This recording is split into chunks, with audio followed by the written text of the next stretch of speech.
Olá galera, Pedro Guzman novamente. Dessa vez eu vou fazer um vídeo especial para vocês, que vai ser a análise de hand history do Big 162, que eu fiquei em terceiro nessa semana. Eu vou fazer essa hand history usando o Universal Replayer e mais algumas outras ferramentas ao longo da revisão do torneio. Então vamos começar. Primeira mão 5 e 3 off, mesmo em gap não tem por que jogar, né? Assim como dama 7 off. Vocês vão ver que o meu jogo nos estágios iniciais é um pouco mais tight. Eu vou jogar, ou seja, eu vou jogar um pouco menos de mãos, né? Mas sempre mantendo a minha agressividade, né? Então eu escolho aí o meu modo tight aggressive para esses early stages do torneio. As e4 no botão, eu já opto por abrir. O sizing eu acho que fazer entre 2x e 3x é ok. Eu não acho que vai fazer tanta diferença. É um board como esse, né? Mesmo se o jogador não saísse de donkey bet, eu creio que eu optaria por dar o check behind. É um board que acerta bastante o range de defesa dos blinds dele. Acredito que a maior parte do range de defesa dele, se a gente pegar aqui o Equilab, vai estar aqui entre as Broadways, os suited connectors, tá? Então vai acertar bastante aí esse board. Então eu não acho que vale a pena, mesmo se ele tivesse dado check, eu não acho que esse é um board que vale muito a pena dar a continuation bet, pelo fato de que eu não acho que a gente vai fazer foldar nada melhor do que a nossa mão, tá? Então o jogador dando a donk aí eu opto simplesmente por desistir. 8 e 3 off, um easy fold também no gap, mesmo estando no cutoff. Dama 9 off eu já acho que é uma mão que dá para se abrir, tá? O range aqui apesar de eu jogar bem tight em early game, acredito que o range nas três posições finais, que seria um botão cutoff hijack, acho que tem que ser um pouco maior, e acredito que dama 9 off a gente já pode começar aqui a abrir nessa posição. Suited eu com certeza abriria, mas o off creio que no momento eu optei por foldar, devia estar fazendo também o multitabling, tá? Então não acho um erro grande foldar isso não. 5 e Duque também fold, dama 5 a mesma coisa, 4 e 3, assim como as e 3 off. Finalmente, né, depois de 11 mãos aí, recebemos uma mão mais jogável. As e rei off eu vejo aqui duas opções. Você pode tanto tribetar quanto apenas dar o call. Acredito que uma vez que você tribete esse Ás e rei, mesmo com 100... os blinds são 80 blinds efetivos, né, 80 e poucos efetivos. Tribetar esse Ás Rei para transformar em blefe eu acho muito over, tá? Porque mesmo se o range dele, vamos colocar aqui, o range do nosso vilão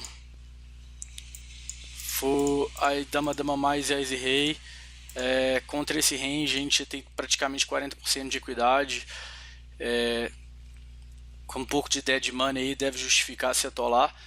Tá? Se ele já tem vala-vala, raramente um jogador vai ter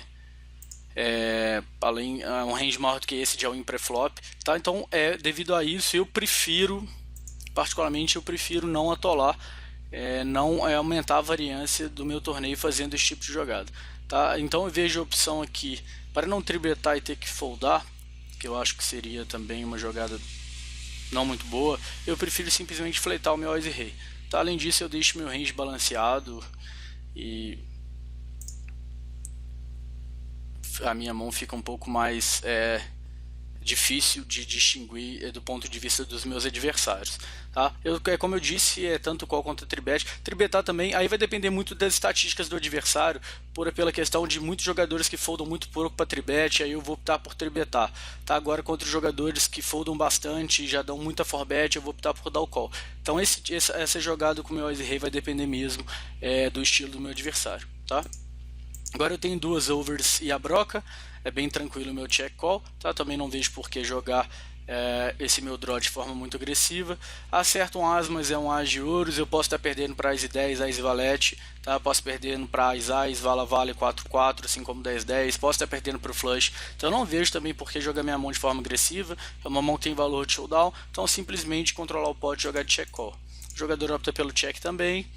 Acredito que no river eu tenho uma value badge, acredito que ainda tomo call de ases piores, não vejo muito porque dar o check.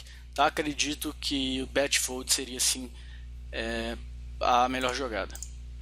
Optei até por dar o check, não queria betar para foldar, mas bem provável que eu não conseguiria extrair valor de um par de 6 ali. Tá? Mas eu acredito que o bet fold ali no river seria a melhor jogada sim. Aqui depois esse Ace 10 suited eu vejo a opção também de ou dar o call ou foldar.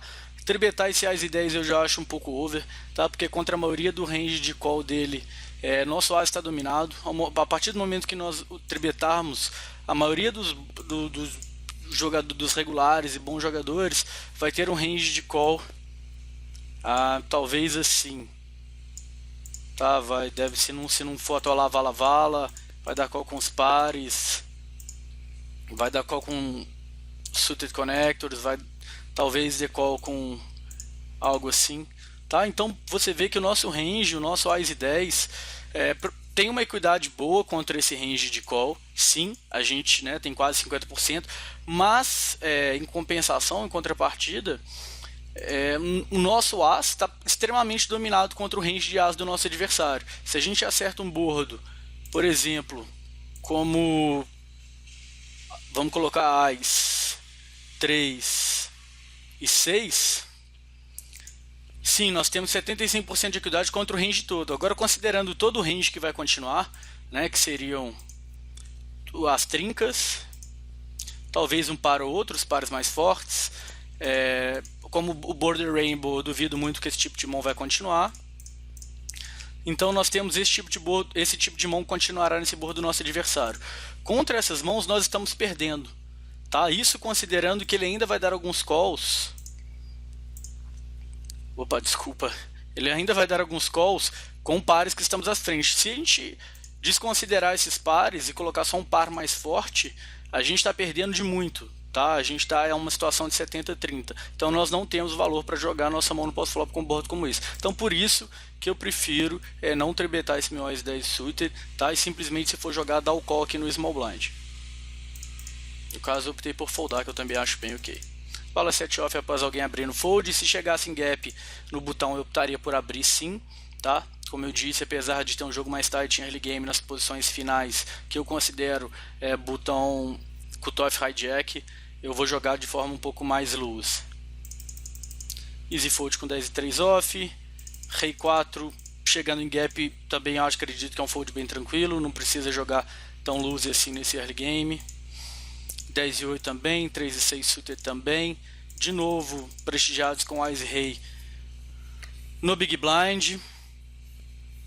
Somos confrontados com Open Raise GP, um Cold Call. O que a gente pode dizer sobre o range desses jogadores? O range desse Adamid tende a ser um pouco mais forte, creio eu.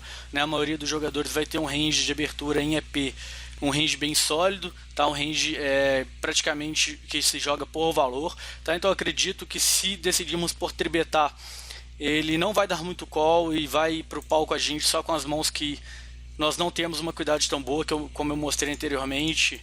O range, acredito, de all-in dele seria, na melhor das hipóteses, esse aqui, tá? E o range do Flatter aqui não é um range já tão bom, tá? É um range um pouco mais fraco que o range do Open Razer de EP, mas ainda assim é um range forte, tá? Ace e Rei contra, se considerarmos os dois adversários, nós estamos à frente, tá? Mas se considerarmos que a partir do momento que tribetarmos, o jogador que abriu de EP só vai vir por cima com mãos que tem uma equidade melhor do que a nossa, e o Fábio SL talvez também só vá por cima com uma vala, dama ou Ace Rei que ele fletou, não acredito que vale a pena tribetar para atolar, tá? Nós temos aí um número de blinds efetivos muito grandes que dá pra gente jogar o torneio sem impor muita variância, tá? Eu acredito que a melhor jogada aqui, na minha opinião, seria de novo só dar o call e jogar o post-flop. Dou o call, acerto uma mão muito boa, apesar de que eu ainda posso estar perdendo, né? Esses jogadores têm as Ace Rei e 8 no range dele, mesmo considerando que eu tenho Ace Reis, eu tenho blockers bons que dificultam a chance deles terem as Ace Rei, ainda é possível, tá? Então eu tenho que jogar minha mão com um pouco de cautela. Check, esses dois checks já mostram que nenhum dos dois tem essas mãos que eu falei, então a gente já pode se considerar à frente, né? Partindo desse princípio, temos que jogar nossa mão por valor e disparar um bet por valor no turn. né? O sizing bem ok, um pouco mais de meio pote, mas aí também difícil de extrair, porque eu acredito que se qualquer um dos dois tivesse um as, eles teriam optado por betar aí no flop. 8-8 na small blind, também não vejo motivo para tribetar, tá? Simplesmente dar o call e jogar o pós-flop. Acertamos a trinca, né? Num board relativamente draw e que possibilita a chance de sequências e flushes, mas a gente tem que considerar de novo o range do nosso adversário. A gente nunca tem que olhar para o board em separado, sempre olhar para o board em relação ao range do nosso adversário. O que vai facilitar isso são os usos de estatísticas, né, de softwares auxiliares como Hold'em Manager ou Poker Tracker, que vão te dar estatísticas do adversário que você pode assim classificar o range dele com uma facilidade bem maior, tá? Com uma certeza maior. Então aqui a jogada, acredito também que vai depender do jogador específico. A gente pode optar pelo check call, a gente pode optar pelo check raise e a gente pode optar até às vezes pela donkey bet, tá? E a jogada sim vai depender bastante do estilo de jogo do nosso adversário e da quantidade de mãos que ele joga no pós-flop e como ele a joga no pós-flop, no pré-flop, desculpe, e como ele a joga no pós-flop. Ele dá um bet bem grande, que acredito que ele mostra que ele tem valor, tá? Um bet de mais de 2/3 do pote aqui, acredito que ele está querendo proteger mesmo a mão dele. Então eu acho que aqui eu devo ter pensado que o cara, como o meu adversário tem uma mão forte, acredito que ele não vai frear diante de um check raise, né? Então eu vou tentar extrair ao máximo, já acelerando a minha mão no flop, né? Então optei pelo check raise. Ele escolhe por dar outra, e aqui eu já não acho que ele vai foldar mais, né? Eu acho que a jogada aqui correta mesmo é atolar, não vejo por que só dar o call. Acredito que ele possa às vezes fazer isso com o draw, e se ele estiver fazendo isso com o draw, ele pode simplesmente dar essa tribet, dar um check behind no turn, e aí só vamos conseguir não vamos conseguir valor, só a partir do momento que ele acerta o draw dele, nós vamos perder muito valor. Tá? Então acredito que a gente já tem que colocar todo o dinheiro no pote aqui no flop, onde estamos à frente, e ainda conseguimos extrair valor de mãos piores, né? Além de draws, ele ainda vai ter dama-dama, rei-rei e as-as, né? Às vezes um jogador muito agressivo pode ter um ás e valete, então acredito que não tem por que a gente frear a ação e simplesmente ir ao win. Interessante, o jogador optou pelo um bet muito alto no flop, tribetar ao nosso check raise e foldou para a ação, né? Se ele tiver feito isso com as-as ou rei-rei ou dama-dama, que eu duvido muito, é uma jogada bem fraca.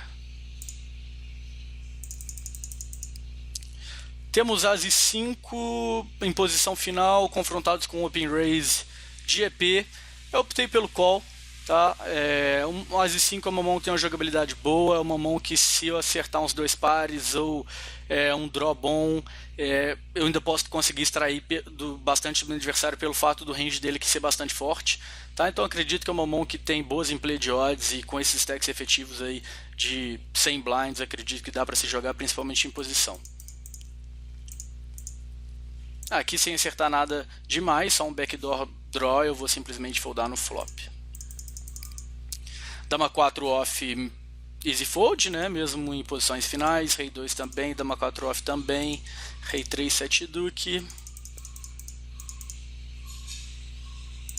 Jogada engraçada do adversário, né? O open raise de EP, ele acaba por chovar 30 e poucos blinds. Acredito que o meu range call nessa situação seria mesmo dama mais e ás e rei.